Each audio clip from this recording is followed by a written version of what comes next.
लोगों ने कुछ और समझा और मैं कुछ और हुई। मेरे घर वालों ने छुपाने की बहुत कोशिश की। ऐसा लड़की बनना ही चाहती थी, बट मेरी मम्मी ये लोग मुझे नहीं चाहते थे कि मैं लोगों के सामने से ज़ाहिर हो। जैसे जैसे मैं बड़ी होती गई वैसे वैसे ये सारी चीज़ें लोगों के सामने आता गया। नहीं नहीं, मैं बॉय पैदा नहीं जी। हुई, मैं एज ए ट्रांसजेंडर ही पैदा हुई, मैं एज ए किन्नर पैदा हुई हूँ। स्कूल में मुझे ऐसा लगा कि मेरे साथ में बहुत सारा भेदभाव किया जाता था। मेल टीचर्स होते ना, उनकी तरफ से मुझे अच्छा रिस्पॉन्स नहीं था, उनकी नजर अच्छी नहीं थी मेरे तरफ से। तो उस दिन से मैं कभी कॉलेज नहीं गई। ना मुझे कोई लड़की से शादी करनी है, ना मुझे कोई लड़का से शादी करनी है कि इनके घर में एक हिजड़ा रहता है, छक्का रहता है, इनके घर में हमारे बच्चों को भेजेंगे तो हमारे घर में हमारे बच्चे भी ऐसे हो जाएंगे, इनको सोसाइटी से निकाल दो, दे दो 40-50 लाख रुपए। मैंने भीख मांगा है रोडों पे, मैंने प्रोस्टिट्यूट की जगह पे भी खड़ी होने के एक हफ्ता देखा है। फिर मैं बधाई पे गई, फिर मैं डांस में आ गई। हमारे साथ में इजी मनी कमाना है तो आप, लेकिन मुझे थोड़ा सा अच्छा नहीं लगा। मैं एक एक रुपया भीख मांगूंगी लेकिन मैं ये काम नहीं कर सकती। ट्रक वाले गंदी गंदी हरकतें कर देते, बोलते 1 रुपया क्या मांग ली, ऊपर आप 50 रुपया देता हो, तुझे ऊपर आप सब इजी कर दे, 100 रुपया देता हो, 500 रुपया देता हो। वो रोज लड़के आवाज देने, छक्का, हिजड़ा, क्या क्या अलग अलग नाम से आवाज देंगे रोज डेली। जो नहीं सह पाते, जिनका सहन शक्ति नहीं होता है, वो सुसाइड कर लेते। कि आपको भी तो प्यार हुआ था। बिल्कुल प्यार हुआ था।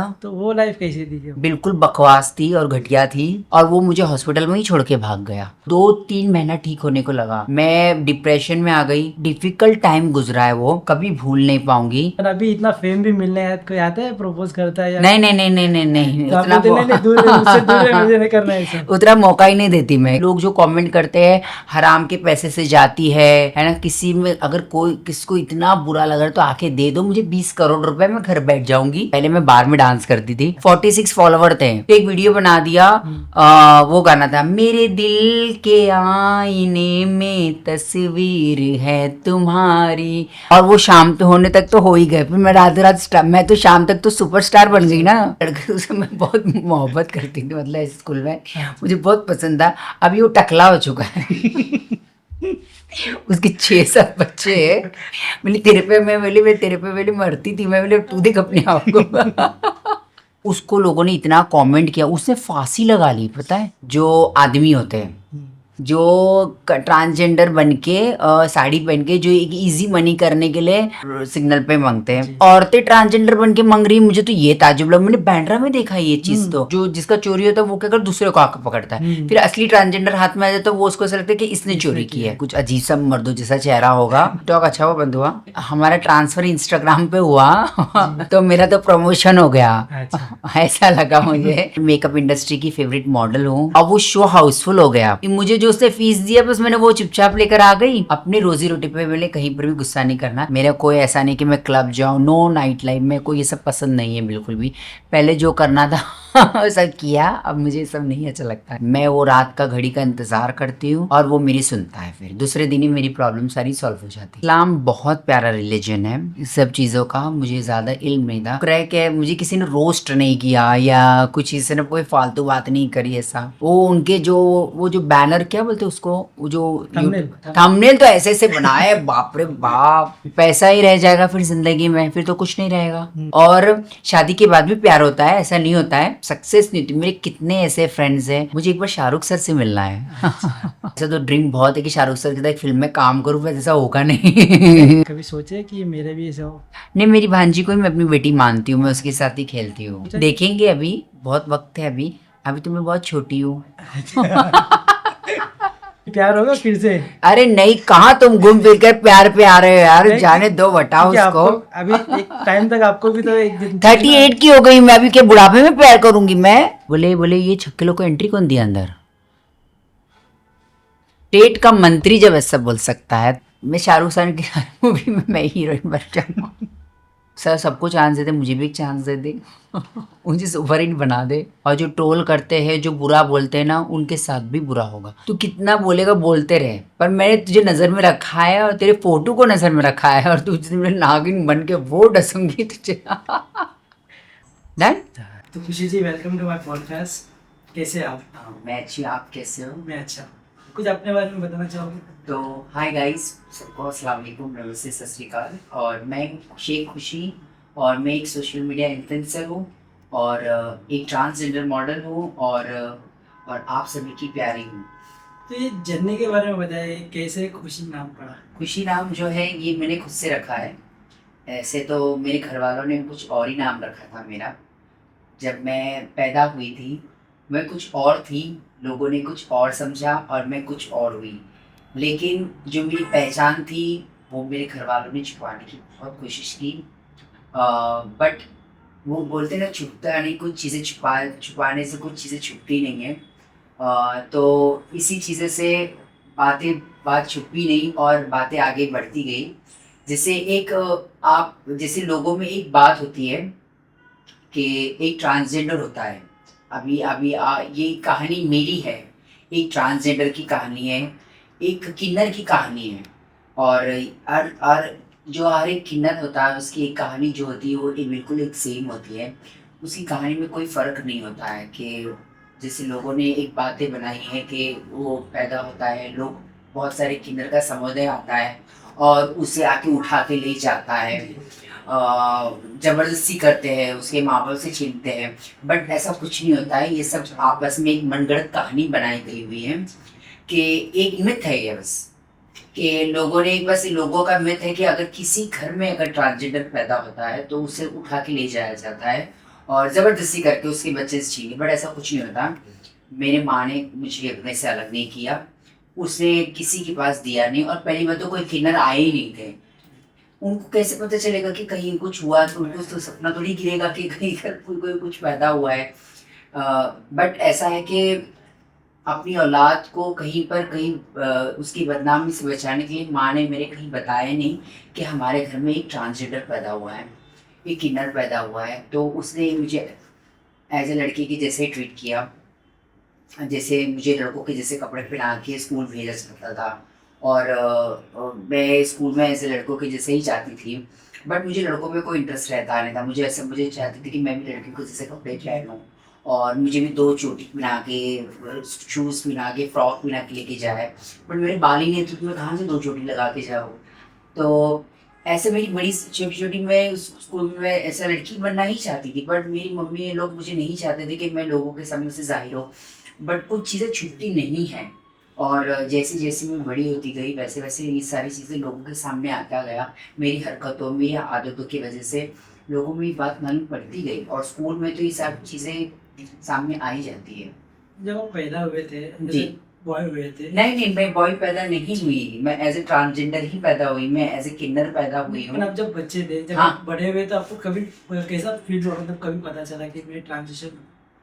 क्योंकि जब स्कूल में जब मैं जाती थी तब मेरी हरकतों की वजह से मुझे ऐसा पता है कि मुझे ऐसा लगता था कि इस दुनिया में सबसे अलग मैं ही हूँ, मेरे जैसा कोई है ही नहीं। और पूरी दुनिया में मतलब ना मैं ये कैटेगरी में हूँ, ना मैं ये कैटेगरी में हूँ, मैं सबसे अलग हूँ ऐसा। और मुझे ऐसा लगता था कि ये मैं कौन सी दुनिया से आई हूँ, मैं सबसे अलग हूँ। बट मुझे जब मैं किसी ट्रांसजेंडर को या किसी भी किन्नर को रोड पे सड़कों पे देखती थी मुझे कभी उससे डर नहीं लगा।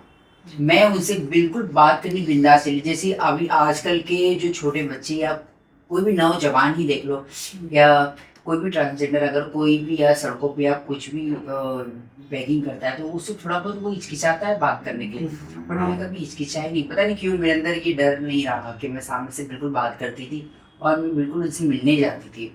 मेरी मम्मी अक्सर मुझे डांट दिया करती, ये मारती थी कि इनसे बातें मत करो, क्योंकि उसको डर लगता था कि कहीं ये लोग इसको उठा के ना लेके चले जाए और इससे मेरी औलाद कहीं, क्योंकि बड़े दिनों के बाद उसके घर में औलाद पैदा हुई वो भी ऐसी, और कहीं उससे कोई छीन ना ले, तो इसलिए वो कभी भी मुझे लोगों के सामने खुला नहीं करती थी इसलिए। जब आप स्कूल जाते थे तो जी। स्कूल में कैसा माहौल था? मतलब आपको कभी ऐसा फील हुआ कि मेरे को ये लोग अलग साइड ही करेंगे? बिल्कुल स्कूल में मुझे ऐसा लगा कि मेरे साथ में बहुत सारा भेदभाव किया जाता था, बहुत सारा रिजेक्शंस तो बहुत सारे थे, बहुत सारा रिजेक्शन किया गया।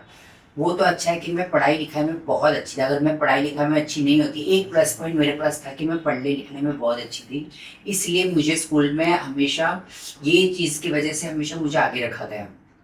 अगर वो चीज़ में होती तो मुझे स्कूल से भी निकाल दिया जाता था। और कितनी बार ऐसा हुआ है कि मतलब लोगों ने मतलब स्कूल के पेरेंट्सों ने बताया कि मतलब इनके साथ इसको इनके साथ मत बिठाओ, इनके साथ इनको मत वो करो। अब उन वो क्या बोलेंगे, मतलब स्कूल के जो बड़े बड़े टीचर्स होंगे वो मुझे क्या रीज़न देंगे निकालने के लिए। उनके पास कोई रीज़न था ही नहीं कि मतलब इसको क्या रीज़न से निकालेंगे। लेकिन वो मुझे थोड़ा बहुत जो ये वजह से सपोर्ट करते कि पढ़ाई लिखाई में अच्छे है तो इसलिए। लेकिन मुझे ऐसा लगता था कि मुझे एक कंफर्टेबल जोन नहीं मिलता था, जैसे नॉर्मल बच्चों को कंफर्टेबल जोन मिलता था वैसा। जैसे मुझे जो मेल टीचर्स होते हैं ना उनकी तरफ से मुझे अच्छा रिस्पॉन्स नहीं था, उनकी नज़र अच्छी नहीं थी मेरी तरफ से। मतलब उनकी गलत नज़र, मुझे ऐसा लगता था उनकी जो नज़र मुझ पे रहती थी ना वो गलत होती थी। ऐसा मुझे कभी भी लगा, और ऐसा कई बार हुआ है कि मम्मी मेरी आके लड़ी इस चीज़ से की वजह से। तो वो थोड़ा सा स्कूल वाले डरते थे कि कहीं इसकी माँ जाके स्कूल में पुलिस में कंप्लेंट ना कर दे कि इसका बच्चा ऐसा है, तो स्कूल वाले ऐसे करते हैं, तो इसलिए वो स्कूल में रखते थे मुझे। तो कहाँ तक आपने पढ़ाई की और फिर छोड़ दिया आपने? मैंने 12th तक 12वीं तक पढ़ी HSC राम निरंजन झुंझुनवाला कॉलेज घाटकोपर से। और मैंने फिर 13 FY में आके मैंने कॉलेज छोड़ दिया। फिर मैंने, क्या रीज़न था, मतलब आगे क्यों पढ़ाई मैं रोज़ कॉलेज जाते टाइम यही सोचती थी कि 1 घंटा मैं ऐसी, जब हर चीज़ में अच्छी थी, लेकिन मेरे पास एक रीज़न था कि मैं क्या करूं जी। आगे क्या करूंगी, आगे ये पढ़ लिख के मुझे क्या मिलने वाला है, आगे मेरे साथ क्या होगा। आगे ना मुझे शादी करनी है, ना मुझे कोई लड़की से शादी करनी है, ना मुझे कोई लड़का से शादी करनी है। मेरी ज़िंदगी आगे क्या, मैं हर रोज़ 1 घंटा ये सोचती थी रोज़। तो एक दिन क्या हो गया, मेरे स्कूल में कॉलेज में मेरा पेपर था, स्कूल बोले कॉलेज में मेरा एक पेपर था, पॉलिटिकल साइंस का पेपर था, और उस दिन सोशियोलॉजी का एग्ज़ाम था। पॉलिटिकल नहीं, सोशियोलॉजी का पेपर था और मैं पॉलिटिकल साइंस पढ़ के चली गई, अच्छा। ऐसा था। और गड़बड़ हो गया, और मैं कभी ज़िंदगी में कभी फेल नहीं हुई। उस दिन क्या हो गया कि वो उस दिन जब मैं ऐसा पढ़ के चली गई तो देखी कि सोशियोलॉजी का पेपर में मैं पॉलिटिकल साइंस पढ़ के आ गई और मुझे कुछ भी नहीं आ रहा है। तो मैंने टीचर को एक एक्सक्यूज़ दी कि मैडम मेरे से गलती हो गई, मैं थोड़ा सा डिस्टर्ब थी और मैंने गलती से कुछ और सब्जेक्ट पढ़ के आ गई, जो कल का एग्ज़ाम था वो आज पढ़ के आ गई, आप मुझे एक्सक्यूज़ कर दे। और मेरे लाइफ में कभी ऐसा हुआ नहीं है, मैं डिस्टर्ब हो जाऊंगी अगर मैं आज का पेपर नहीं दे पाऊँगी, मुझे आप एक दिन का मोहलत। उसने नहीं दिया, तो मैंने उसी के सामने उसका पेपर फाड़ा। मैं बोली आप रख लो, जब आप मुझे एक्सक्यूज़ नहीं दे सकते तो आप मेरा रिकॉर्ड देखो, मेरा सब कुछ। तो उस दिन से मैं कभी कॉलेज नहीं गई, कॉलेज को देखा भी नहीं फिर कभी। अच्छा। तो आपने बोला कि मॉम का तो बहुत सपोर्ट था, हाँ। डैड का क्या सपोर्ट था? डैड का भी सपोर्ट था। डैड, हम बहुत गरीबी हालात से गुजरे हैं, तो डैड ने कभी इस चीज़ के लिए कभी मुझे वो नहीं किया। उसको ऐसा लगता था कि शायद मेरी गरीबी ने इसको इस तरफ से मोड़ा है। अच्छा, तो ये खुद को ब्लेम कर रहे हाँ, वो मुझे ऐसा कहीं ना कहीं कभी उन्होंने बोला नहीं मुझे, वो इस दुनिया में नहीं है, लेकिन कहीं ना कहीं उनको ऐसा लगा, मुझे ऐसा लगता था कि कहीं ना कहीं वो अपने आप को इस चीज़ के लिए कि मेरी गरीबी ने इसको उस तरफ मोड़ा। अगर काश मैं अमीर होता तो शायद ये उस तरफ रास्ते पे नहीं जाता, लेकिन उनको नहीं पता था कि मैं जिस जगह पे जा रही थी वो मेरी सही जगह थी। लेकिन कभी उन्होंने मेरे से ऐसी कभी खुल के बात नहीं की है, कभी उन्होंने गलत नहीं बोला, कभी मेरे पे हाथ नहीं उठाया, और कभी उन्होंने मेरे से कभी गलत बर्ताव नहीं किया। मॉम और डैड ने क्या फेस किया, मतलब बोलते ना कि बहुत बहुत गलत और चीज़ें आपको उन्होंने। कैसे फील हुआ जब उन लोगों ने फेस किया? बिल्कुल, जब जैसी सोसाइटी, जो हमारे रिश्तेदार होते हैं आपस में या हमारे नेबर्स होते हैं, अ, जैसे पुराने ज़माने में अछूत लोग होते थे ना, जैसे लोग अछूत होते, जैसे छोटी जात के लोग होते थे और बड़ी जात के लोग होते थे, वो छोटी जात के लोगों से वैसे ही लोगों ने हमारे साथ में भेदभाव किया है और हमारे से बात करना बंद कर दिया। बोले कि इनके घर में एक हिजड़ा रहता है, छक्का रहता है, इनके घर का पानी भी नहीं पीना चाहिए, इनके घर से रिश्ता तोड़ो, बातचीत मत करो, इनके घर में हमारे बच्चों को भेजेंगे तो हमारे घर में हमारे बच्चे भी ऐसे हो जाएंगे। मैंने ये सब चीज़ें देखी है कि मेरी मम्मी से मेरी सगी डैडी की बहन, मतलब मेरी फूफी, मेरी जो थी वो बात करना बंद कर दी, अपने बच्चों को भेजना बंद कर दी। और जो बच्चे मेरे साथ खेलते थे उनको वो सब मुझसे कोई बात नहीं करता। उनके पेरेंट्स मना करते कि मत भेजो उनके साथ बाद में, वो तो ऐसे है, वो लोग तो ऐसे, उनके घर में ऐसे लोग रहते हैं, उनके घर भी मत जाओ, उनसे बात भी मत करो, ऐसे सब बात। यहाँ तक कि ये तक डिसाइड होता है वो आता है कि ये लोग जिस बिल्डिंग में, जिस सोसाइटी में रहते, सोसाइटी से इनको निकालो।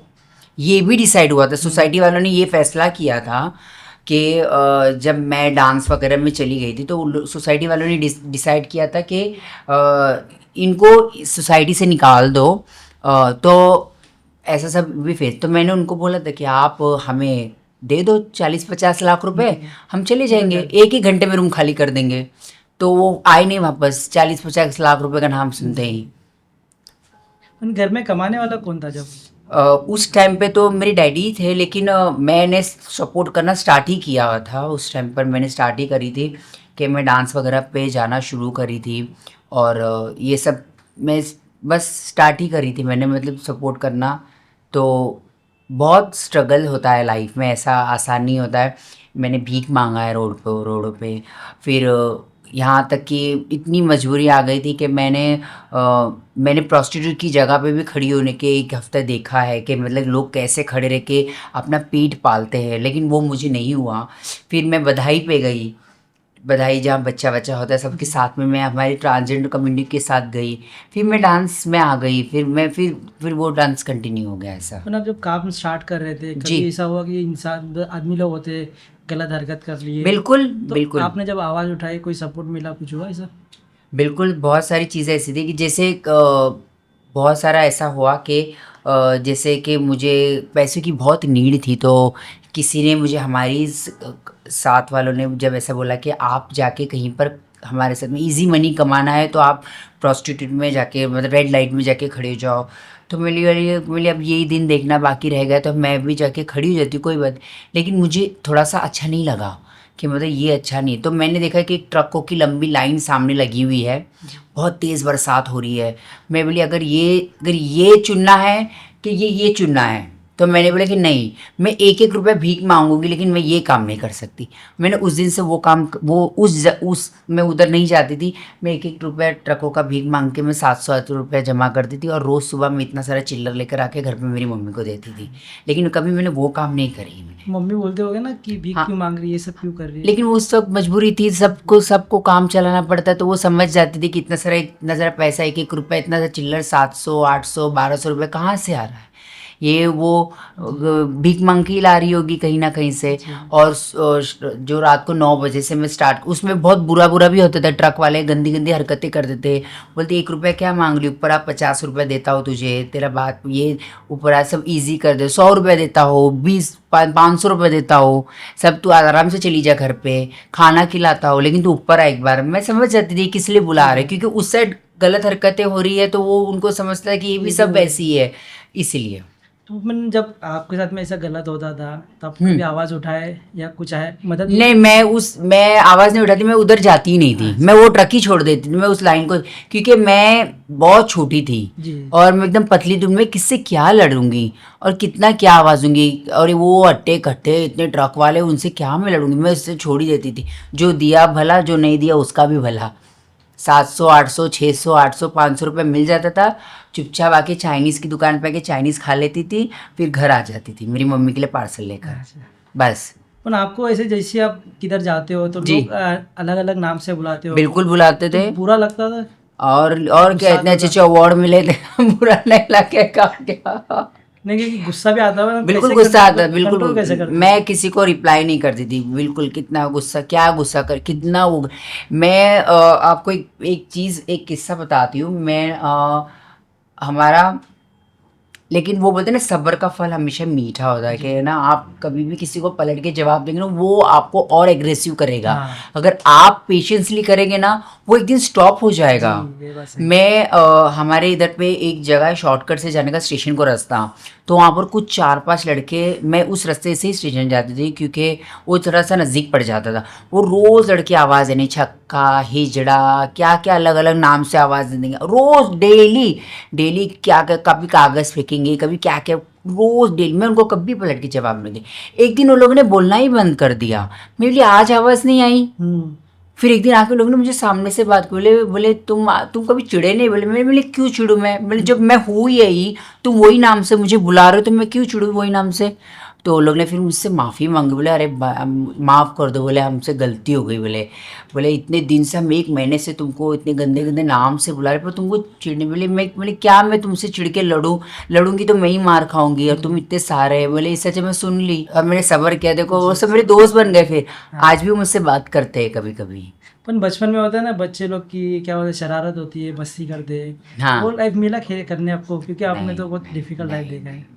मैं चाहती हूँ, मैं कभी भी ऐसा सोचती हूँ कि जो बचपन मेरा जो गुजरा है, और जो बचपन ट्रांसजेंडरों का, जो किन्नरों का जो बचपन होता है, और अदर कम्युनिटी का मुझे नहीं पता, बट जो ट्रांसजेंडर और जो किन्नर समाज का जो बचपन होता है, वो शायद कभी किसी को वापस रिपीट नहीं हो, क्योंकि आसान नहीं होता है दूसरा कि ये सहना बहुत पड़ता है, और आपने सहा नहीं तो आपके पास कोई रास्ता नहीं होता। कितने ऐसे ट्रांसजेंडर्स होते हैं जो नहीं सह पाते, जिनका सहन शक्ति नहीं होता है, वो सुसाइड कर लेते हैं। कितने मैंने ऐसे देखे हैं, बहुत सारे लोग, और कितने लोग डिप्रेशन में चले जाते हैं। कितने ऐसे होते हैं कि वो प्यार में पड़ जाते हैं, जबकि मुझे पता है प्यार में धोखा ही मिलने वाला है, कुछ तो नहीं होने वाला है, कुछ नहीं है, कुछ ऐसा, इसका कुछ ना स्टार्ट है ना कुछ एंड है इसका, तो ये उसमें वो होने वाला है ना, कोई शादी होने वाली है ना, ये सब बकवास ही है। इसलिए अगर आप जब पूरी तरह से इसी चीज़ का मतलब ट्रांसजेंडर ही आप बन रहे हो पूरी तरह से, उसी में ही वो हो रहे हो, तो आप उसी तरह से ही उसी में ही चले जाओ, आप किसी और चीज़ में इन्वॉल्व मत हो जाओ। फिर आप पर प्यार से आया कि आपको भी तो प्यार हुआ था? बिल्कुल प्यार हुआ था। तो वो लाइफ कैसी थी? बिल्कुल बकवास थी और घटिया थी, बिल्कुल बकवास थी। मैंने आपको क्या बोली कि वो सब चीज़ें हमारे लिए बनी नहीं होती है। एक प्रकृति का नियम है कि आप एक औरत को आदमी के लिए ही बनाया गया है ना, और एक आदमी को औरत के लिए बनाया है। लोगों ने बकवास बना के रखी है कि हम शादी करते हैं, लड़का लड़की शादी, अरे सॉरी, लड़की लड़की शादी कर रहे थे, लड़का लड़का शादी करते। मैं इस चीज़ों को नहीं मानती हूँ, और मैं इस चीज़ों में बिलीव नहीं करती हूँ, और मैं इस चीज़ों को सक्सेस ही नहीं मानती हूँ। और ये मेरी तरफ मैं ये सोचती हूँ कि ये गुनाह है ना। मैं जिस कम्युनिटी से, मेरे माँ बाप जिस कम्युनिटी से, मुस्लिम कम्युनिटी से, उस चीज़ के हिसाब से तो मैं चीज़ों को गुनाह ही मानती हूँ, और सरासर गुनाह मानती हूँ मैं तो इस चीज़ को, है ना, क्योंकि मुझे इस चीज़ का इल्म नहीं था, और मैंने ये चीज़ करी, अल्लाह ने मुझे इतनी बड़ी सज़ा दी, और मुझे इस चीज़ का इल्म मिला तो मैंने उस चीज़ से दूर हो गई, और तभी अल्लाह ने मुझे बहुत सारा तरक्की और कामयाबी दिया जब मैं उस चीज़ से दूर हो गई। तो मैं लोगों को बताना चाहती हूँ, जब ये चीज़ आपके लिए बनी नहीं है तो आपको ये चीज़ करनी नहीं है, और ये सरासर गुनाह है, और ये गुनाह नहीं, बहुत बड़ा गुनाह है, जिसको अल्लाह कभी पसंद नहीं करेगा, और बिल्कुल कभी नहीं पसंद करेगा। पर प्यार के लिए तो आप पूरा हॉस्पिटल तक चले गए? बिल्कुल, मैं हॉस्पिटल चली गई थी। मैं ये सोची थी कि शायद मैं इतनी सुंदर हूँ, मैं ऐसा, इंसान को ओवर कॉन्फिडेंट रहता है। मैं छोटी थी उस टाइम पर कि मेरा बॉयफ्रेंड भी अच्छे से रहेगा मेरे साथ में, और उसको हर चीज़ की खुशी मिलनी चाहिए, वो कहीं और नहीं जाना चाहिए, वो मुझसे शादी करे। ये मेरे अरमान हुए थे बहुत सारे ऐसे झूठे झूठे, तो बट वो सारे अरमान, वो बोलते ना, कुछ नहीं होते पूरे। जब मैं हॉस्पिटल में उस चीज़ के लिए, मैं उसके लिए सब सारी चीज़ें कर चुकी, और वो मुझे हॉस्पिटल में ही छोड़ के भाग गया। आप तुम सोचो, मुझ जैसी को जब वो छोड़ के भाग गया तो फिर मतलब बाकी का तो फिर क्या हो सकता है फिर तो ये सब। हाँ, जब वो भाग गया तो आपने कभी उसको पूछा नहीं कि? नहीं, मैंने कभी उसको पूछा नहीं, कभी उसे ढूंढने की उसको कोशिश नहीं करी।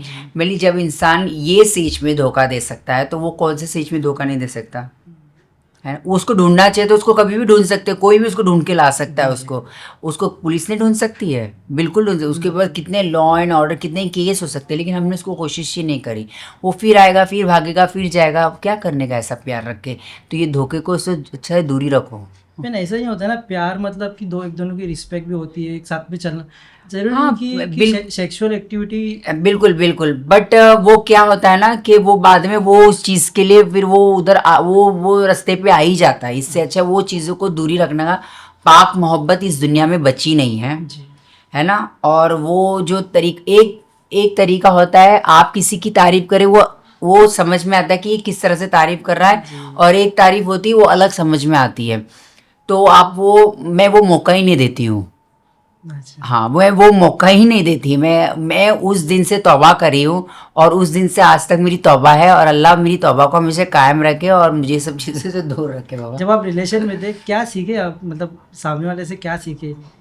क्योंकि बोलते हैं ना कि रिलेशन में मालूम पड़ता है ना कि सामने वाला हमको कैसे ट्रीट कर रहा है, उसका क्या सिर्फ एक्सपेक्टेशन। रोना ही सीखी, रोती ही रहती थी मैं 24 घंटा।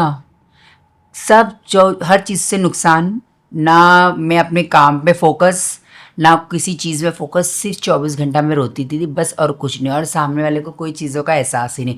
अब जब सामने वाले को कोई चीज़ों का एहसास नहीं, तो फिर वो तो पत्थर ही है, और पत्थर के आगे रो के क्या फ़ायदा। फिर इससे कैसे उभरे आप, मतलब इतना रोना? जब मैं हॉस्पिटल में जब देखी कि उसने मुझे छोड़ के चला गया, तो मैं समझ गई कि मेरे लिए ये किसी काम का नहीं है मेरे लिए। अब किसी भी हालत में हॉस्पिटल से अपने आप को ठीक होके बाहर निकालो, फिर अपने आप को, फिर मैं अपने आप को, मेरे को 2-3 महीना ठीक होने को लगा। मैं डिप्रेशन में आ गई, मैंने बिस्तर पकड़ लिया, मुझे ऐसा लगा था कि शायद मैं इस चीज़ से बाहर नहीं हूँ, लेकिन मैंने अपने आप को अपने आप को स्ट्रांग बनाया अंदर है। मैं 2-3 महीना अपने आप को स्ट्रांग बनाया, मतलब बहुत डिफ़िकल्ट टाइम गुजरा है वो, कभी भूल नहीं पाऊंगी। मतलब वो टाइम को कभी भूल नहीं पाऊंगी कि मतलब उसको रिकवर होने कितना वक्त लगा। शायद मेरी जगह कोई और रहता कि ये कभी सह नहीं पाता था, बहुत मुश्किल वक्त था वो। और लेकिन वो बोलते हैं ना कि बस आप अल्लाह के सामने हाथ उठा के दुआ कर लो एक बार, वो आपकी मुश्किलें दूर कर देगा, और वैसे ही हो गया। मेरी सारी मुश्किलें एक झटके में दूर हो गई, अभी इतना और मैं एक झटके में दूर भूल गई अच्छा। सब कुछ। पर अभी इतना फेम भी मिलने है, कोई आता है प्रपोज करता है या नहीं नहीं नहीं नहीं नहीं नहीं, तो आप उतना बोलते नहीं, नहीं, दूर है, मुझसे दूर है, मुझे नहीं करना है सब। उतना मौका ही नहीं देती मैं कि अच्छा। आप मेरे से कोई इस तरह से बात करे और मुझे कोई इस तरह से बोले। जी। और उनको पता है मैं इस तरह से बात, मेरे को कोई ऐसा बात नहीं करेगा, मेरे को फिर गुस्सा आ जाता है फिर कोई मेरे से इस तरह से बात करेगा तो। मैं आपके इंस्टाग्राम स्क्रॉल कर रहा था, एक बहुत प्यारा मोमेंट देखा, उम्रा करके आया। वो मोमेंट कैसा था और वहाँ जाने के बाद कैसे? बिल्कुल, मुझे बहुत अच्छा लगता है। देखो, सब लोग को यही पता है कि नाचती है, गाती है, सब लोगों ने मेरा ऊपरी फेस ही देखा है, लेकिन किसी पे उंगली उठाने से पहले लोगों को ये नहीं पता, क्या पता वो अल्लाह का खास बंदा हो सकता है ना। अगर आप, जैसे आप हैं, मैं आप पे कुछ भी, आप क्या करते मुझे कुछ नहीं पता, लेकिन अगर आप पे मैंने उंगली उठा दी और क्या पता आप अल्लाह के खास बंदे हो, तो मैं कितनी बड़ी गुनहगार होंगी आपसे। मैं नाचती गाती हूँ, किस लिए नाचती गाती हूँ? मेरे पेट के लिए, मेरे घर परिवार के लिए, मेरे घर चले जाने के लिए मैं नाचती गाती हूँ। मैं 3 बार अल्लाह का घर देख कर आई 1 साल में, है ना। और उस जगह पे जिसको अल्लाह चाहते वो ही जाता है ना। और मैं ये 3 बार जाकर आ गई हूँ, और मैं चाहती मैं हर महीना जाऊँ। और इस बार तो मैं शॉर्ट टूर पे जाकर, मेरा इसी दिल हुआ, मैंने उनको फ़ोन किया, जो राहत ट्रैवल्स वाले मेरे पहचान वाले भाई है, उनको फ़ोन किया, उन्होंने तुरंत मेरा हो गया, पता नहीं एक हफ्ते पहले उनको फ़ोन किया, उन्होंने सब चीज़ करवा दिया और मैं चली भी गई। मतलब अल्लाह को बुलाना, वो किसी भी तरह वो अपने खास बंदे को बुला ही लेता है ना। तो इसलिए आप किसी पे भी उंगली उठाने से पहले, लोग जो कमेंट करते हैं हराम के पैसे से जाती है, या फिर आके फिर से नाचेगी, या फिर से करेगी, ठीक है, मैं जो भी करती हूँ, है ना, किसी में अगर किसको इतना बुरा लगा तो आके दे दो मुझे 20 करोड़ रुपए, मैं घर बैठ जाऊँगी, मैं नहीं करूँगी काम। मैं अपना नमाज़ पढ़ती हूँ, मैं अल्लाह के सामने क्या करती हूँ वो अल्लाह जानता है, मेरा रब जानता है, और दूसरे को बोलने का कोई हक नहीं है इस बीच में। तो इतने सब स्ट्रगल के बाद आपने कैसे मतलब डिसाइड किया कि मेरे को सबके सामने एकदम बोलते ना, कॉन्फिडेंस कैसा आया? क्योंकि आपने सोशल मीडिया पे आ गए, हाँ, तो वो कॉन्फिडेंस कहाँ से आया है? मैं एक तो पहली बार तो बात करना मुझे आता नहीं था, मेरे को बहुत डर लगता था, मैं क्या बात करूँ, क्या बोलूँ। और ये सब टिकटॉक की वजह से हुआ है। हाँ, ये टिकटॉक की वजह से हुआ है, टिकटॉक ने मुझे वायरल कर दिया ना, ये सब टिकटॉक का कॉन्फिडेंस है। पहले डब स्मैश था, डब स्मैश में ऐसी लिपसिंग विक्सिंग हुई तो डब स्मैश बंद हो गया। फिर टिकटॉक का नाम पहले म्यूजिकली था, और म्यूजिकली जो था, म्यूजिकली ने मुझे, टिकटॉक का नाम पहले म्यूजिकली था। हाँ, ट्राइडेंट के नीचे हम वीडियो बना रहे थे एक दिन। मैं ऑफिस से, मतलब पहले मैं बार में डांस करती थी, मैं डांस करके मैं निकल के आए के ऑफिस से निकल के आके हम लोग सब फ्रेंड्स लोग सब मिलके ना ट्राइडेंट के नीचे वहाँ पर ट्राइडेंट होटल नहीं है, नरीमन पॉइंट। नरीमन पॉइंट के नीचे बैठ के हम ऐसी वीडियो तो बनाते ही थे, लेकिन हफ्ते में एक बार वीडियो बना लिए तो ठीक है। 46 फॉलोवर थे, 46 मतलब 50 भी नहीं हुए थे फॉलोवर। तो एक वीडियो बना दिया, वो गाना था, मेरे दिल के आईने में तस्वीर है तुम्हारी, और तेज हवा चल रही थी, नॉर्मल सूट पहनी हुई थी मैं, और वो रातों रात वो वीडियो वायरल हो गया। अब मुझे खुद को नहीं पता, मैं तो सो रही उल्लू के जैसा, रात भर काम करने का, दिन में सोने का, उल्लू के जैसा, पागलों के जैसा। और सबके फोन आ रहे हैं मुझे कि अरे बोले उठा, और देख रही इतने मिस कॉल, मैंने क्यों इतने, क्या हो गया देखी तो बोले, अरे बोले तेरा वीडियो वायरल हो गया। बोले मैं चल पागल, मैंने पकड़ फोन रख, तो देखी तो मैं देखी 946K फॉलोअर, मतलब 1 मिलियन को बस कुछ 50-60 हज़ार फॉलोअर बाकी थे। और वो शाम तो होने तक तो हो ही गए, फिर मैं रात मैं तो शाम तक तो सुपरस्टार बन गई ना। शाम को मेरे सेल्फी लेने के लिए मैं तो इतनी अजीब सा मुझे लग रहा था, मैंने ये क्या हो रहा है। मैं ऑफिस गई, मतलब होटल में गई, जहाँ पर भी ग्रीन रूम में बैठी, सब लड़कियां मुझसे बोल रही, खुशी तेरा वीडियो वायरल हो गया है, खुशी तेरा वीडियो। मैंने हाँ मैं सुपरस्टार बन गई। उस दिन से फिर मैं थोड़ा सा उस चीज़ें से दूर होने लग गई, और मैं फिर इसी चीज़ पे फोकस करने लगे। फिर मैं वीडियोस बनाना स्टार्ट करा, ग्रुप बनाए, हमने फ्रेंड्स बनाए सब, फिर कोलैब करा एक दूसरे के साथ में, ये सब चीज़ें सब तब मुझे पता चली, तो मुझे कुछ पता नहीं था। पर सक्सेस मिलने के बाद जो आपको मतलब बोलते थे ना, उल्टा सीधा बोलते थे, क्या उन लोगों का भी मैसेज आता था कि अरे खुशी हमारे सामने बड़ी हुई है? कितने बोलते, अभी भी बोलते, मेरे आसपास के दोस्त बोलते, मेरे घर के नाम से मुझे बुलाते हैं, मैं यहाँ पर नहीं बोलूँगी अभी भी। अरे कोई बोलते ना, अरे खुशी, अरे अभी देखो आपको, अभी हम यहाँ पे मुंबई में रहते हैं ना, मुंबई में तो देखो नॉर्मल सेलिब्रिटीज़ तो आपको तो पता है, रोज सभी को एक दूसरे से, बट यही सेलिब्रिटीज कहीं और चले जाते हैं ना, तो उनके लिए तो बहुत बड़ी बात हो गई। तो और जो नॉर्मल सोशल मीडिया इन्फ्लुएंसर्स भी अगर कहीं चले जाएंगे तो उनके लिए वो बहुत बड़ी बात है। तो उनको कहीं अगर कोई मिल जाएगा, अरे आपको ऐसे फोटो बताएंगे तो हम तो खुशी से मिले, अरे ये तो हमारे बाजू में रहती है, अरे ये तो हमारे बाजू में रहता है ऐसे तो बात करते, पता है, अरे हमारे साथ बचपन में खेल लेला है ऐसा। अच्छा। मैं बोली हाँ बस तुम्हारे अरमान पूरे हो गए बोल के, ठीक है बोल लो। पर जो आपको मतलब बुराई करते थे, जो साइडलाइन करते थे, वो लोग भी बोलते थे अरे मेरे को पहचाने क्या? हाँ बिल्कुल पहचानी। एक लड़के से मैं बहुत, मतलब एक लड़के से मैं बहुत मोहब्बत करती थी, मतलब स्कूल में मुझे बहुत पसंद था। अभी वो टकला हो चुका है उसके 6-7 बच्चे हैं, अभी उसके सामने मैं अभी भी अभी मेरे सारे क्लासमेट बुढ़े हो चुके हैं, पता नहीं क्यों। मैं अभी उनके सामने, मैं 38 ईयर्स की हूँ, क्यों झूठ बोलूँ। अब वो आप सोचो, वो मेरे सामने, मैं 86 की मेरी बॉर्न है, और वो सब के सब मेरे सामने बुढ़े हो गए। मैं क्या करूँ, मैं उसमें मेरी क्या गलती है बताओ। वो टकले हो गए, किसी का पेट निकल गया, किसके 8 बच्चे, किसके 9 बच्चे, अब उसमें मेरी क्या गलती है। मैं देख देख के उनको हंसती हूँ। मैं तेरे पे मरती थी, मैं बोली तू देख अपने आप को। आजकल जो बहुत लोग हैं ना कि खुद को ट्रांसजेंडर, मतलब बोलते हैं ना ट्रांसजेंडर मानते हैं और फील भी करते हैं, पर वो दुनिया के सामने आने डरते हैं, और वो अकेले एकदम डिप्रेशन, मतलब अलग ये हो जाते हैं। उनको आप क्या बोलना चाहोगे? मतलब बिल्कुल आप बिल्कुल ऐसा नहीं करना चाहिए। लोग जो ट्रांसजेंडर जो अपने आप को जो छुपाते हैं, आप ऐसा ना छुपाए। आप फैमिली से अपने बात करें, घर वालों से बात करें, और जो अगर आपके घर में आपको ऐसा लगता है कि जैसे आप किसी अपने बड़े पेरेंट्स से बात नहीं कर सकते, तो आप अपने पड़ोसी से, अपने फ्रेंड से बात करें। आप अपनी फीलिंग्स बिल्कुल जाहिर करें, अंदर दबाए नहीं। अगर आप अपनी फीलिंग्स अंदर दबा के रखें, वो डिप्रेशन में कन्वर्ट होती है।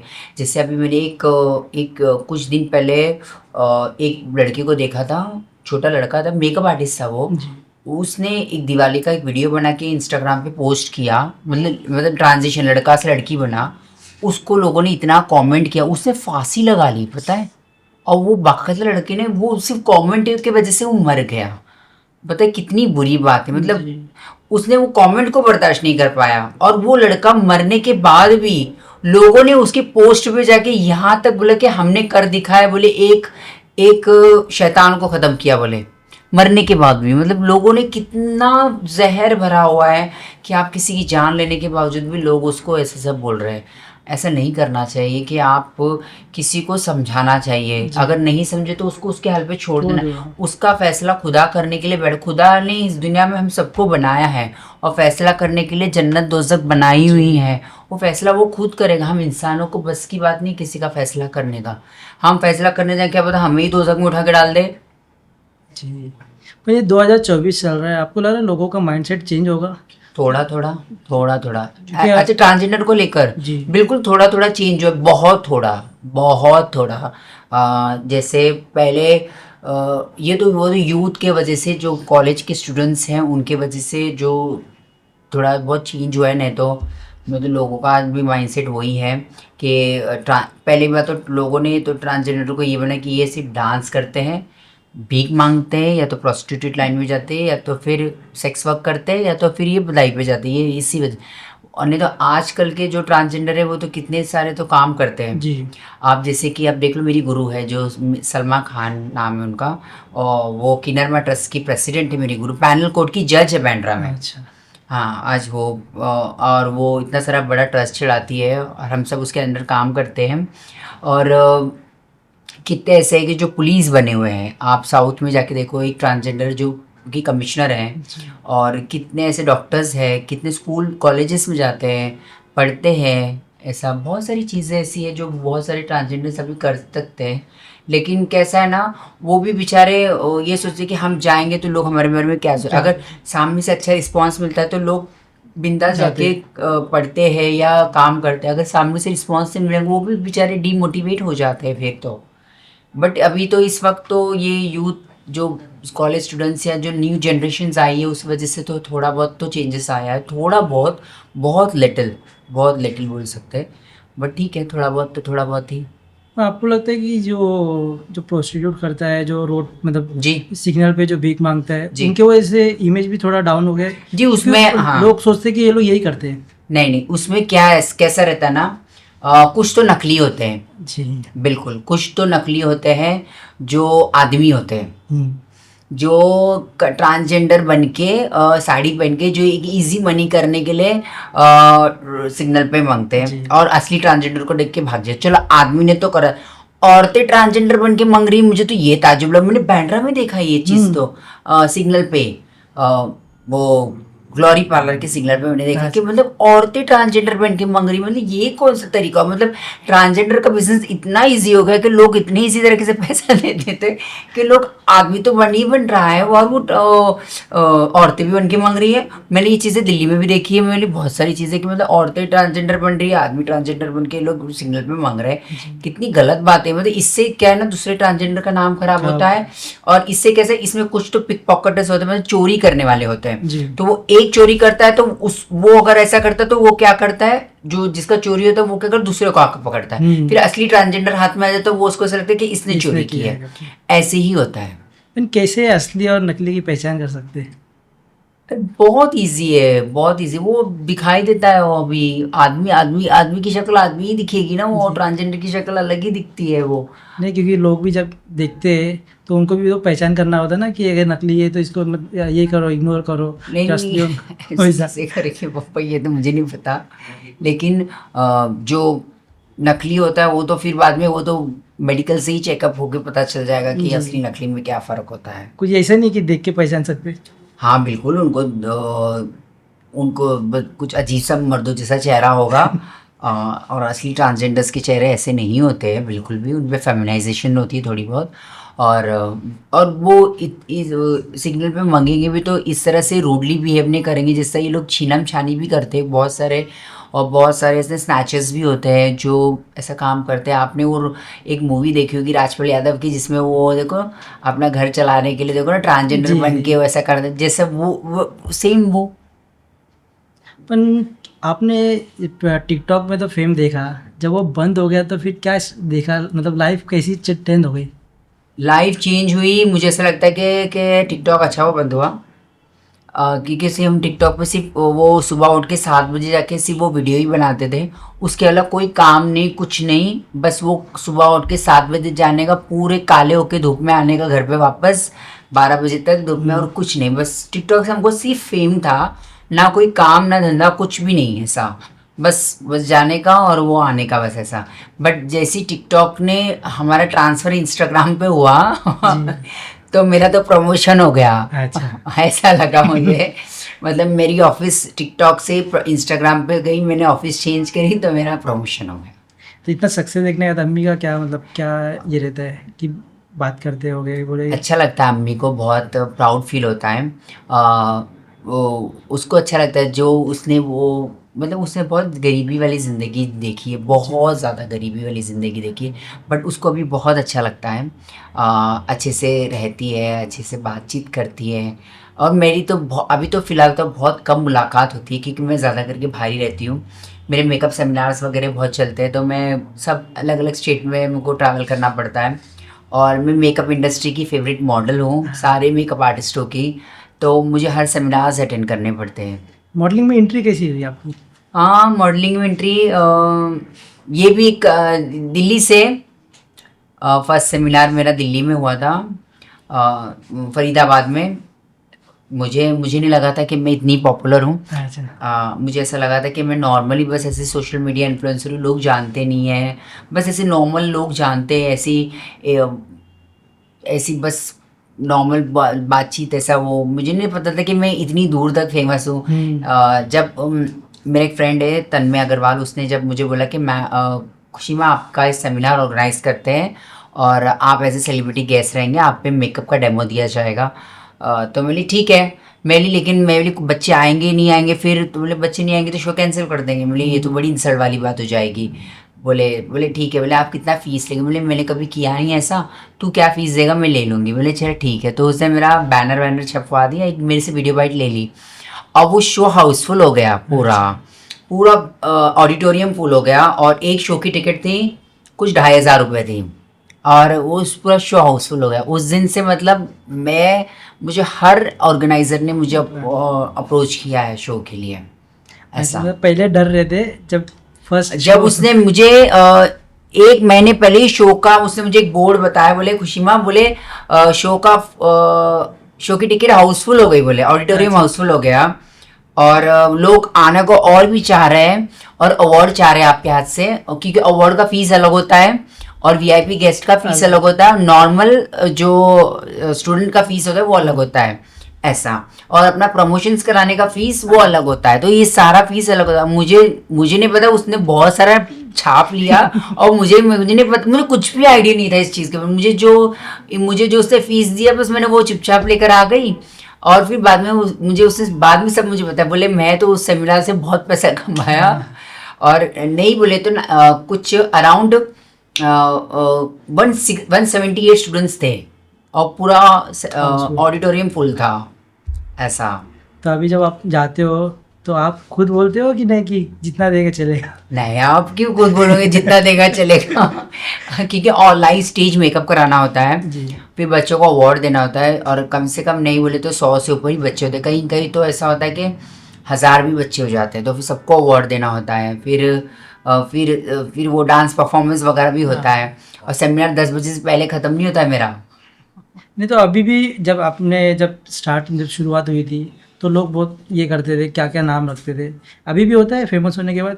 अभी वो कभी सुनने करते कोई करते, कोई ऐसा वैसा, ऐसे बोलने वाले तो बहुत जन बोलते हैं, ठीक है, बट मैं इग्नोर करती हूँ, मुझे ऐसा नहीं लगता। मैं बोली अगर हर जन को जवाब देते रहेंगे तो फिर आगे कैसे बढ़ेंगे, इसलिए इग्नोर करने का। मैंने ना आपका इंस्टाग्राम पे देखा, परफॉर्मेंस करते ये करते, कभी ऐसा होता है कोई अगर जो ऑर्गेनाइज जो करता है डांस वांस करते हो उसमें से कोई गेस्ट आ गया, गलत हरकत कर दी, तो आप उसको कैसे हैंडल करते हैं सिचुएशन को? हाँ। क्योंकि वो ऐसा ना कि मैं काम के लिए आई हूँ और मैं इधर कुछ कर दूंगी तो फिर मेरे ऊपर नहीं, मैं इग्नोर करती हूँ, मैं एकदम ही काम रहती हूँ शो पे। पहले जब जब सेमिनार्स वगैरह में जाती हूँ मैं थोड़ा सा गुस्सा करती थी, ये टाइम पे ऐसा नहीं हुआ, ये टाइम पे ऐसा। फिर मम्मी ने मुझे समझाया कि अपने काम के ऊपर कभी भी काम मतलब कभी भी पब्लिक में गुस्सा नहीं करना चाहिए। कभी भी पब्लिक में आप जितना शांत रहेंगे, आपको गुस्सा भी आएगा तो आप शांत हो जाओ। मेकअप आर्टिस्ट कैसे भी मेकअप करेगा, आप चुपचाप मेकअप करवा लो, क्योंकि उसने पैसे दे के आपका मेकअप जी। बुक किया हुआ है। उसने भी तो कहीं से पैसे लाया है बोले। अब तुम उसका मेकअप का नाम रखोगी तो फिर कैसे चलेगा, है ना। तुमने भी पैसे लिए कहीं से, उसने भी बेचारे ने कहीं से पैसा अपॉइंट है। पैसे लेके तुम्हारा मेकअप बुक करा है, तो आप भी किसी का नाम बताओ। तो मैं फिर उस दिन से मैं बोली नहीं, अपनी रोजी रोटी पे बोले कहीं पर भी गुस्सा नहीं करना। शैतान भड़काएगा, उसको इग्नोर करने का। इसलिए मैं फिर अपने उसमें नहीं बोली। हाँ, बहुत ज़्यादा गलत हो जाए फिर मैं फिर ऑर्गेनाइजर को चुपचाप लेके कोने में जाकर डांटती हूँ, बोली ये सब क्या है, मेरा हाँ। नाटक ऐसा। पर अभी क्या है, मेन स्ट्रीम बिजनेस क्या है आपका, मतलब क्या खुद का मेकअप ये इंस्टीट्यूट है या नहीं, क्या है? मैं मेकअप आर्टिस्ट नहीं हूँ। मैं मेकअप सेमिनार की मेकअप मॉडल हूँ मैं। और मतलब वो लोग मेरे पे मेकअप डेमो देते हैं, मतलब मैं उनकी एज ए सेलिब्रिटी गेस्ट रहती हूँ ऐसा। अच्छा। जैसे वो लोग किसी भी आर्टिस्ट को बुलाते हैं, जैसे कभी अभी जैसे अभी मेरा शो होने वाला है, बहुत सारे शोज अभी मेरे हैं दिसंबर में, सब हैं। कभी मेरा एक शो अदा खान के साथ में है, एक शो बहुत सारी सेलिब्रिटीज़ के साथ में, मतलब ऐसे सबके साथ में मेरा एक शो लगा हुआ है। तो वो सब अवार्ड देने के लिए आते हैं ना, तो ऐसा। अच्छा, बॉलीवुड बहुत बड़ा इंडस्ट्री है का, इसमें ना मैंने जब भी बहुत बार ऐसा देखा है, तो आप लोग को ना बहुत साइडलाइन ही करा जाता है और बहुत ना गलत वे में दिखा जाता है। तो आपने कभी ऐसा सोचा कि अरे ये लोग ये दिखा रहे हैं सब गलत है, कि ऐसा नहीं होता है, हम लोग ऐसे थोड़ी ये करके, तो कभी ऐसा क्वेश्चन उठता है? क्योंकि ऐसा होता है हाँ, कि मुझे बड़े ऐसा लगता है कि शायद कोई ट्रांसजेंडर का रोल किसी ट्रांसजेंडर को ही देना चाहिए, एक मौका ज़रूर देना चाहिए। आप किसी एक्टर से किसी एक्टर से वो काम करवा लेते, ठीक है, मुझे पता है कि फिल्म के प्रमोशन के लिए या फिल्म की कास्टिंग के लिए, फिल्म को आगे बहुत ज़्यादा हाइप देने के लिए किसी बड़े स्टार से वो काम करा देते हैं। जी। लेकिन मैं ऐसा सोचती कि अगर चलो ठीक है आप उससे काम करें, पर आप किसी ट्रांसजेंडर को छोटा मोटा रोल तो मिलना ही चाहिए यार। एक फिल्म में छोटा मोटा सा एक छोटा मोटा काम मिल जाए तो अच्छी बात रहे। क्योंकि क्योंकि सबका अपना अपना वो टैलेंट होता है, और हर सबको एक एक टैलेंट दिखाना चाहिए ना। मेरे हिसाब से तो ऐसा होना चाहिए। आप फ्री टाइम में क्या करते हो, मतलब इतना काम मैं बिजी में रहते हो? बहुत कम फ्री रहती हूँ मैं, और बहुत बहुत ज़्यादा ही कम फ्री रहती हूँ मैं। फ्री टाइम पे मैं घर आती हूँ, अच्छा। मैं अपने घर के साथ में रहती हूँ मैं। फन टाइम में क्या करते हैं? नो, मैं कोई फन टाइम, नो नो मस्ती, नथिंग, कुछ भी नहीं। मेरा कोई ऐसा नहीं कि मैं क्लब जाऊँ, नो नाइट लाइफ, मेरे को ये सब पसंद नहीं है बिल्कुल भी। पहले जो करना था वैसा किया, अब मुझे ये सब नहीं अच्छा लगता है बिल्कुल भी। फिर ऐसा होता है ना कि सीरियस लाइफ में थोड़ा तो हंसी मजाक होना चाहिए, वैसे टाइम मिलता है करने? ना, बहुत कम मिलता है। मुझे ऐसा लगता है कि अगर मुझे कभी किसी के साथ बातचीत करना है या कहीं घूमने तो मैं कहीं जाती नहीं हूँ, तो मैं अपने गुरु के पास चली जाती हूँ मिलने के लिए कहीं भी ऐसा। नहीं तो ऐसा मैं कभी, मुझे इतना वो नहीं होता है कि मैं जाके रात भर वो पब में बैठूँ, वो गाने सुनूँ, वो ऐसे इंजॉय करूँ, मुझे नहीं पसंद ऐसा। पहले ये सब था, अभी अभी नहीं है सब, मुझे नहीं पसंद आता ऐसा। गुरु से मुलाकात कब हुई और उनसे क्या सीखने मिला लाइफ में? बहुत कुछ सीखी मैं, सब चीज़ें उन्हीं से सीखी मैंने, कि पेशेंसली हर चीज़ काम करना चाहिए। सब्र, सब्र इंसान को हर चीज़, बहुत जैसे अपनी हर बड़ी किताब में भी लिखा है कि हम आप सब्र करेंगे तो खुदा आपके साथ है। जी। उन्होंने मुझे सिखाया कि पहले मेरे को बहुत गुस्सा आता था, जब छोटी थी ना, मुझे बहुत गुस्सा। गुरु ने मुझे सिखाया कि कभी भी सब्र से काम लेना चाहिए। आपने अपनी लाइफ में सब्र लाया, आपने हर चीज़ को जीत लिया। जी। और मैंने वो चीज़ को हमेशा से आगे रखा है कि मैंने सब्र को अपने पास बांध के रखा है। कभी कभी टूट जाता है, कभी कभी बहुत ज़्यादा, जब बहुत ज़्यादा शैतान वसवसे डालता है, लेकिन मैं बहुत कम आने देती हूँ, क्योंकि इंसान है, इंसान को बहकाने में तो वो उसने तो प्रॉमिस किया ही है। लेकिन मैं उसको बहकाने देती नहीं हूँ, बहुत कम। ठीक है। कब आप, जब आप टूट जाते हो, जो तब बोलते हैं ना इमोशनल ब्रेकडाउन हो जाता है, कोई ऐसा बंदा है जिसका आप जाके मतलब नहीं, मैं किसी के सामने, सपोर्ट सिस्टम आपका कोई? मैं सिवाय मेरे खुदा के सामने मैं किसी के सामने नहीं रोती। मैं वो रात का घड़ी का इंतज़ार करती हूँ, और मैं अल्लाह के सामने हाथ उठा के उसके सामने रोती हूँ, और वो मेरी सुनता है। फिर दूसरे दिन ही मेरी प्रॉब्लम सारी सॉल्व हो जाती है। कुछ लोगों को ना इस्लाम के बारे में प्रॉपर नॉलेज नहीं है, कुछ आप बताना चाहोगे कि इस्लाम क्या है, और इस्लाम की कुछ चीज़ें जो बोलते हैं ना, अभी आप बोल रहे हैं कि मैं अपने अल्लाह के सामने हाथ हाथ फैला के बिल्कुल, मांगता, तो आप कुछ बताना चाहोगे इस्लाम के बारे में? इस्लाम बहुत प्यारा रिलीजन है, और अगर जिसने कुरान पढ़ा है, पहले मैं भी इस चीज़ से नमाज तो मैं बचपन से ही पढ़ती हूँ, जी बचपन से मैं हर चीज़ को पढ़ती हूँ, लेकिन इतना कुछ इल्म नहीं था इस सब चीज़ों का, मुझे ज़्यादा इल्म नहीं था।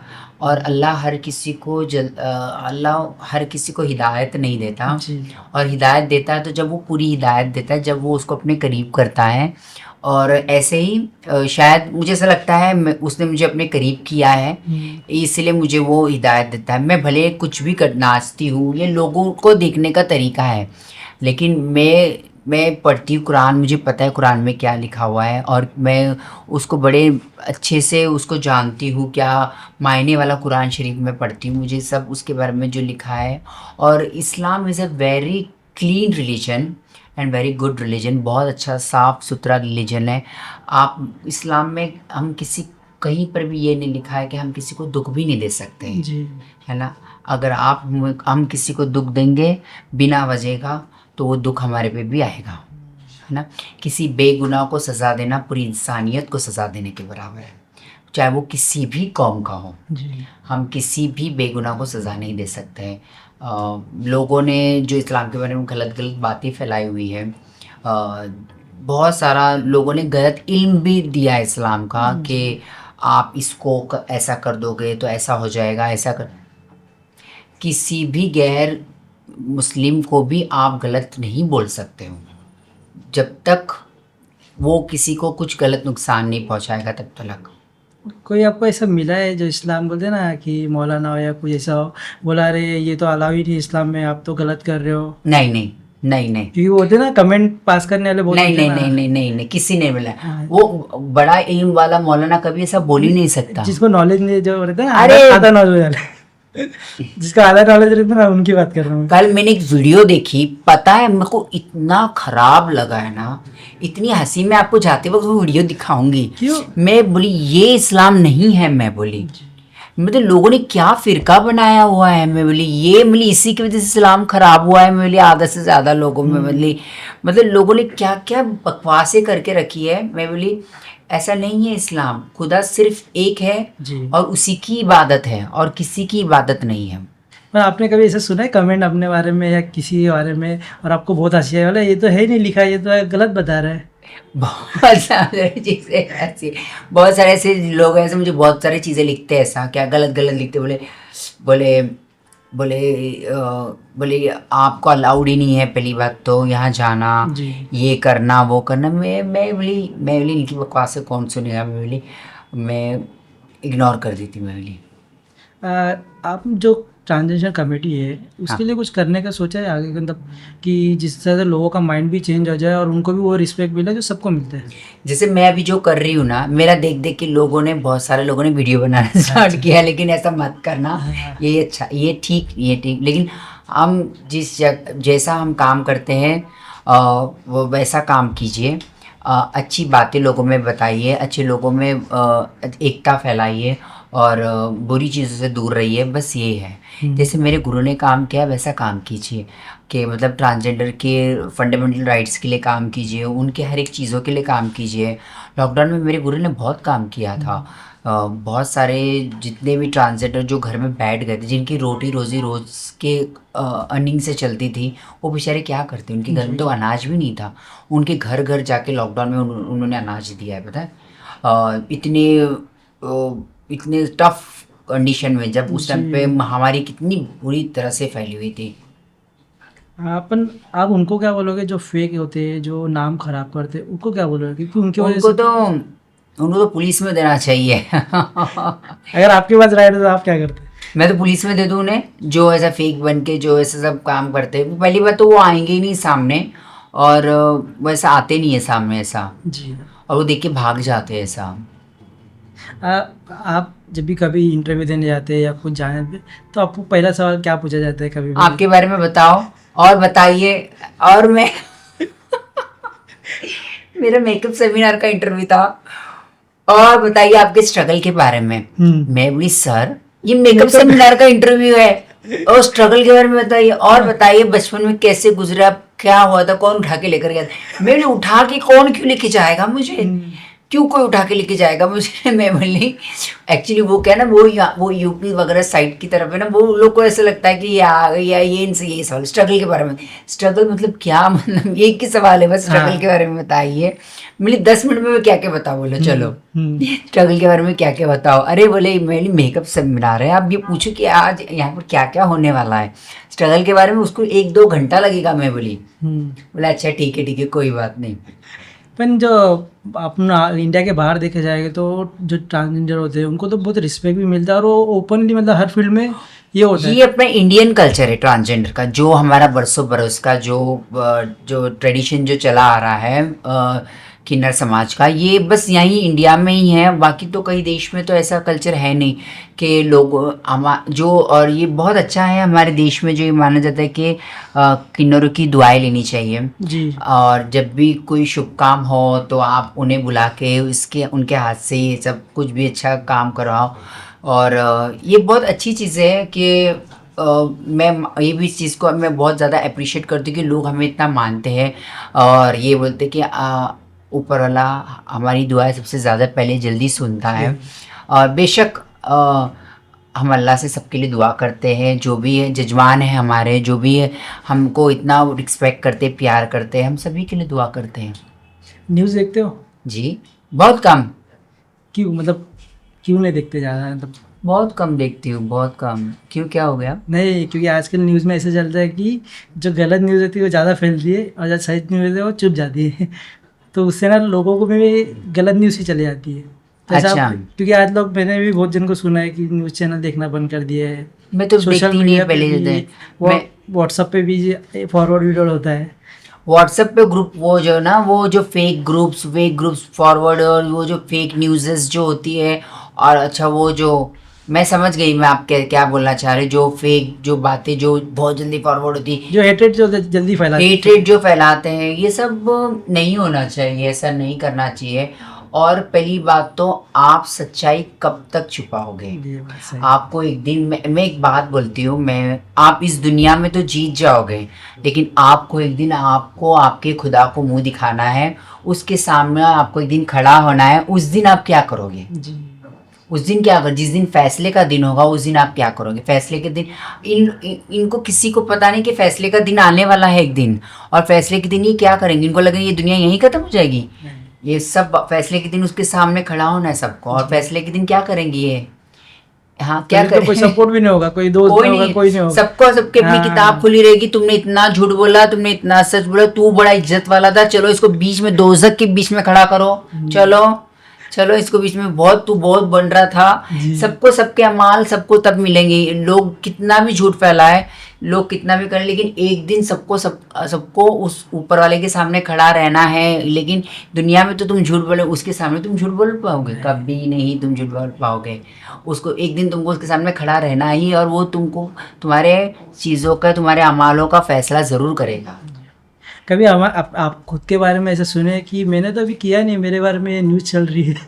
कभी ऐसा होता है ना कि मैंने तो कुछ किया नहीं, पर ऐसा न्यूज़ में ऐसा चल रहा है, मैंने ऐसा कर दिया वैसा कर दिया, क्योंकि ऐसा बहुत चलता है सेलिब्रिटी के बारे में। मैं तो यूट्यूब पे बहुत सारा देखती है सब। हाँ। मेरी एज क्या है? 38 एज है मेरी। एज लोग बताते 29, इतनी छोटी बना दिया मुझे। उनका यूट्यूब चैनल चलाने के लिए, मतलब वो कुछ भी लेकिन वो लोग, कभी मैंने ऐसे देखा है, शुक्र है कि मुझे किसी ने रोस्ट नहीं किया, या कुछ किसी ने कोई फालतू बात नहीं करी ऐसा। जी। वो उनके जो, वो जो बैनर क्या बोलते हैं उसको, वो जो थंबनेल तो ऐसे ऐसे बनाए, बाप रे बाप, कि मैं क्या बोलूं, पूछो मत। जैसे मेरी आप भी शादी हुई है। आप लाइफ में क्या क्या अचीवमेंट हुआ, मतलब इतना जो कॉन्फिडेंस आपने लिया, क्योंकि लोगों को भी या इंस्पिरेशन मिलेगा कि आपने क्या क्या किया, और ताकि वो लोग भी कर सकें। अचीवमेंट क्या किया है, बस देखो, ये कम्युनिटी में रह के इतना जो इतना स्ट्रगल, जो आगे मैं इतना काम करी हूँ, बहुत बहुत मेरे लिए बहुत मायने रखता है ये इतना स्ट्रगल, इतना जो तरक्की है, इतनी कामयाबी जो अल्लाह ने मुझे दी है, ये मेरे लिए बहुत मायने दे, बहुत इसकी मैं शुक्र अदा करती हूँ बहुत ज़्यादा।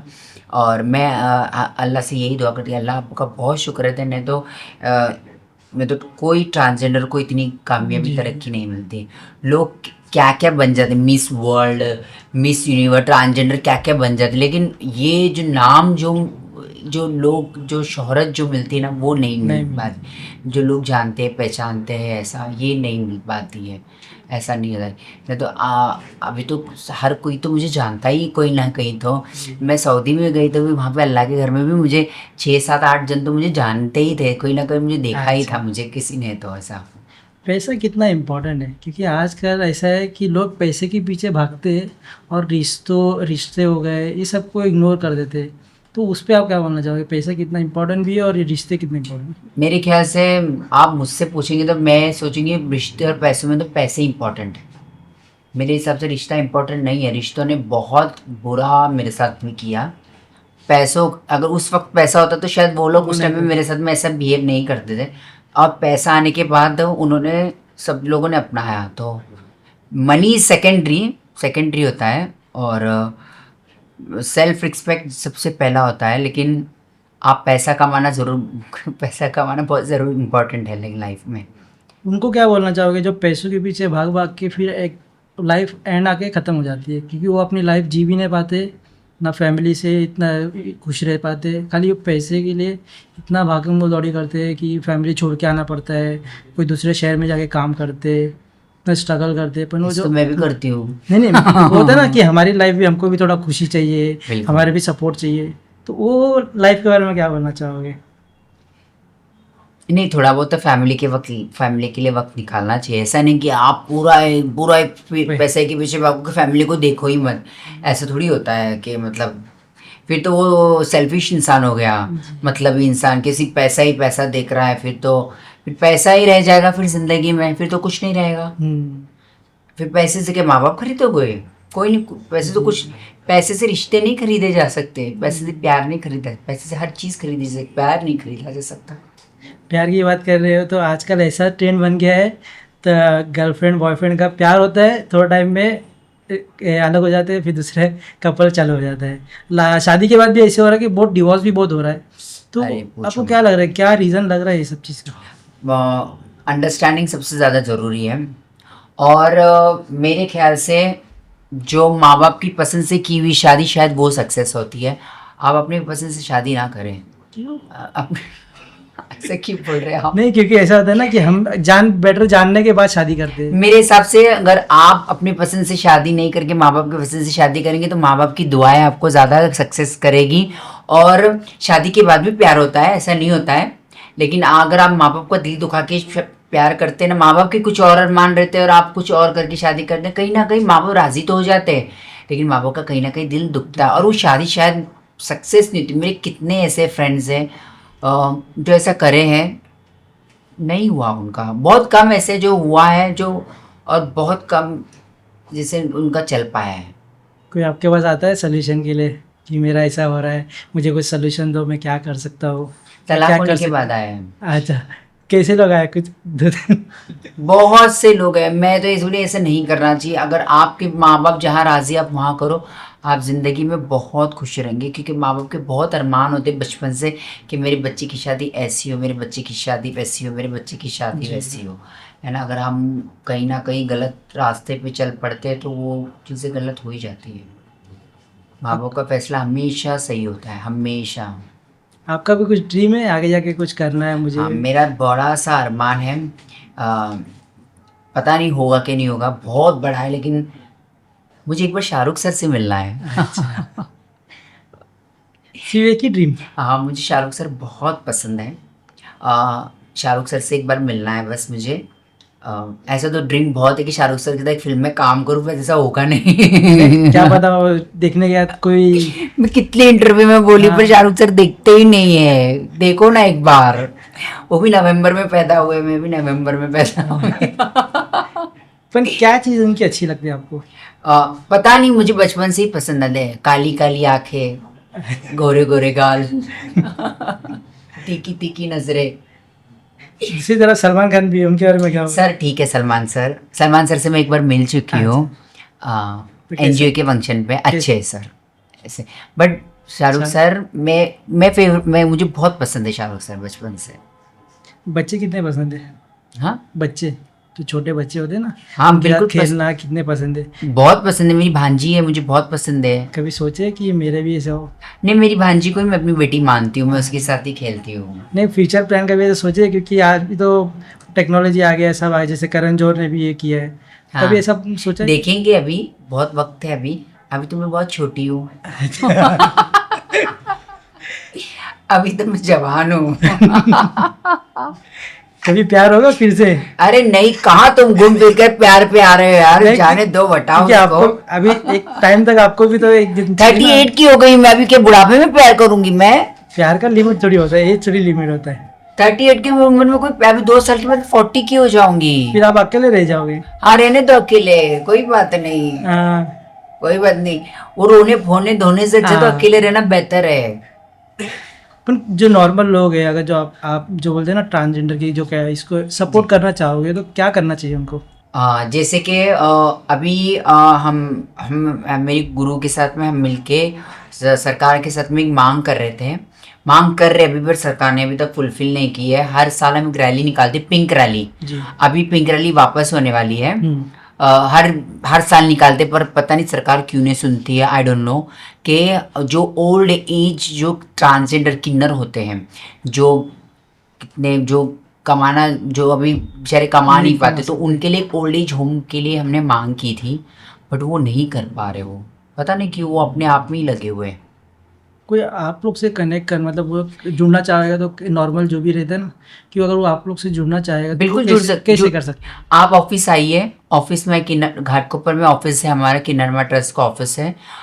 ईमेल आईडी है, वहाँ पर कनेक्ट कर सकते। कितने सारे ऐसे जो डोनर्स हो, मतलब जो डोनेट करते हैं ट्रांसजेंडर्स को, वो डोनेट करते हैं, बड़े बड़े लोग ऐसे हैं जो डोनेट करते हैं। बट जो मेरी गुरु का सपना है वो एक बार पूरा हो जाएगा तो बस वो पूरा हो जाएगा एक बार।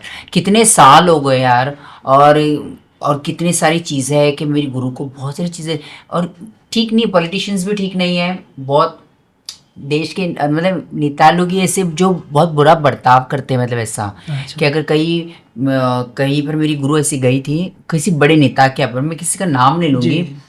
उसने उसने मतलब उसने बाकायदा सुनी मेरी गुरु ने, बोले बोले ये छक्के लोग को एंट्री कौन दिया अंदर? तो तुम सोचो, देश स्टेट का मंत्री जब ऐसा बोल सकता है तो फिर दूसरे लोग क्या बोलेंगे फिर? जी। आप तुम सोचो ना, फिर वो मदद मांगने कहाँ जाए? देश के प्रधानमंत्री तो सुनेंगे नहीं, वो तो एंट्री भी, वो तो पता नहीं कब उनका अपॉइंटमेंट मिलेगा और कितने देर का अपॉइंटमेंट मिलेगा।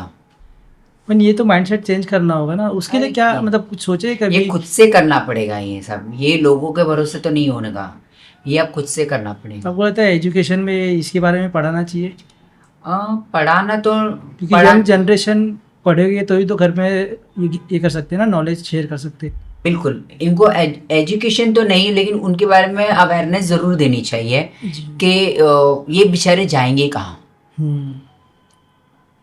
तुमने इनसे इंटरटेनमेंट ले लिया, इनसे दुआएं ले ली, सब कुछ तुमने ले तो लिया, अब ये बेचारे बूढ़े हो जाएंगे तो ये जाएंगे कहाँ? अब ना ये दुआ देने के लायक है ना, इनकी दवाइयाँ कहाँ से आएंगी? अभी कोई इंसान कितनी मदद करेगा? 1-2 हज़ार 5 हज़ार 10 हज़ार कितनी मदद? अगर वो बेचारा सीरियस हो गया तो कौन कितनी क्या मदद करेगा? अगर एक सारा ट्रांसजेंडर सब एक ही के पीछे लग जाएगा, फिर दूसरा बीमार हो जाएगा तो वो उसका क्या करेंगे फिर? आप ये सोचो ना, मतलब सब हम लोग आपस में एक दूसरे के पीछे लगेंगे, फिर हमारा कौन देखेगा? वो देखो तो सही, वो भी तो इसलिए कि हमको कुछ करना तो पड़ेगा ही ना। तो इसलिए जब कहीं मदद मांगने जाते तो लोग ऐसा बोलते हैं, तो हम मदद मांगने जाए कहाँ? इसलिए चुपचाप से खुदा से ही मदद मांगना चाहिए। खुदा से ही मदद मांगते तो कहीं ना कहीं से मदद आ ही जाती है। आप पिक्चर देखते हैं, कभी ऐसे सोचे कि मैं भी पिक्चर में काम करती, या इसकी जगह में मैं होती तो मैं बेटर करती? कितनी बार ऐसे सोचा है। कौन सी पिक्चर देख के ऐसा ख्याल है कि अरे इससे तो बेटर मैं कर लेती? हाँ, कई पिक्चर में ऐसा सोचा है मैंने कि ऐसा भी फिल्म में मैं रहती तो मैं ज़्यादा अच्छा काम कर लेती थी। ऐसा कुछ नहीं, लेकिन मैं चाहती थी कि मैं शाहरुख खान की मूवी में मैं हीरोइन बन जाऊँ। क्या कहना चाहोगे शाहरुख सर को? अगर कभी कोई वीडियो अगर वायरल हो गई, उनके तक पहुंच गई, तो क्या बोलना चाहोगे? एक आधा उनकी मूवी में आइटम नंबर तो मुझे मिलना चाहिए ना, उनके साथ एक आइटम नंबर में तो चांस मिलना चाहिए कि सर के एक फिल्म में। सर सबको चांस दे दे, मुझे भी एक चांस दे दे मुझे सुपर हिट बना दे। और कुछ प्लान है कि करना है लाइफ में आगे, कुछ खुद का कुछ करना है? ऐसा नहीं। कुछ बोलते हैं ना, मुझे ऐसा ड्रीम है कि मेरा भी कुछ ऐसा संस्था हो, मैं खुद ये करूँ, या मैं इसके लिए कुछ करना चाहूँगी, ऐसा मैं कुछ? कर रही हूँ, मैं अपने गुरु के साथ काम कर रही हूँ और वही अब हम कंटिन्यू करेंगे। हम सब लोग मिलके काम करेंगे, अकेले कोई काम नहीं होता है। जो हाँ, ये भी तो होता बात है सही है। वो एक मिलके ही जो काम होता है वही बेटर काम होता है, और हम सब मिलके कर रहे हैं। और होप अल्लाह हमें रास्ता दिखाए और इस काम में हमें कामयाबी दे। सिर्फ 2 मैसेज देना है। एक तो उनको देना है जो ट्रोल करते हैं, जो नेगेटिव जाते हैं, जैसे आप बोल रहे हैं ना कि उन्होंने सुसाइड कर लिया, जी। वैसे लोगों को क्या बोलना चाहोगे? आप ट्रोल करते हैं, जो हेट कमेंट देते हैं, उनको क्या बोलना चाहोगे आप? मैं बोली ट्रोल करके, हेट कमेंट करके आप किसी की जान लेकर, आप ट्रोल कमेंट करके आप इस दुनिया में तो उसको आप उसके ताने मार के उसको क्या करोगे? आपको क्या लगता है आपको ऊपर वाले को मुंह नहीं दिखाना है? आपको भी एक दिन ऊपर वाले को मुंह दिखाना है। आपको आपके घर में लोग नहीं होंगे, आपको भी इस दुनिया में फेस करना है ना? अगर आप किसी की जान लेके कोई मर गया है, मरने के बाद भी आप उसकी पोस्ट पे जाके कमेंट करके हमने कर दिखाया किसी को मार के, तो अगर आपके साथ भी अगर ऐसा होगा तो आपको कैसा लगेगा? और आपके साथ भी ज़रूर ऐसा होगा, क्योंकि आपने किसी की जान लेकर उसको ऐसा अरे वो भी खुदा की बनाई हुई चीज़ है, जी। उसका फैसला करने वाला खुदा है। तुम इंसान के हाथ में क्या है? तुम इंसान कुछ भी नहीं है। और जो ट्रोल करते हैं, जो बुरा बोलते हैं ना, उनके साथ भी बुरा होगा। जो अच्छा बोलता है उनके साथ अच्छा होगा। ऐसा नहीं है कि कोई अच्छे लोग भी हैं, और जो अच्छा बोलते हैं उनके साथ बहुत अच्छा रहता है, और जो बुरा बोलते हैं उनको तो इग्नोर ही करना चाहिए। पर आप इग्नोर कर लेते हो ना, कुछ कुछ लोग तो कमज़ोर होते हैं कि वो लोग इतना बोलते हैं ना कि वो सीरियसली ले लेते हैं वो चीज़ को। नहीं करना चाहिए आप सीरियसली इन लोगों को, कैसे? और मैं कसम से एक भी जन, मेरे तो सारे 2-4 जो ऐसे ना, कसम से 2-4 जो मेरे को बुरा कमेंट करते ना, हाँ। उनकी तो फोटो मेरी नागिन बन के रखी हूँ मैं तो। किसी दिन वो दिख गए मुझे याद रखना, वो तो गए काम से।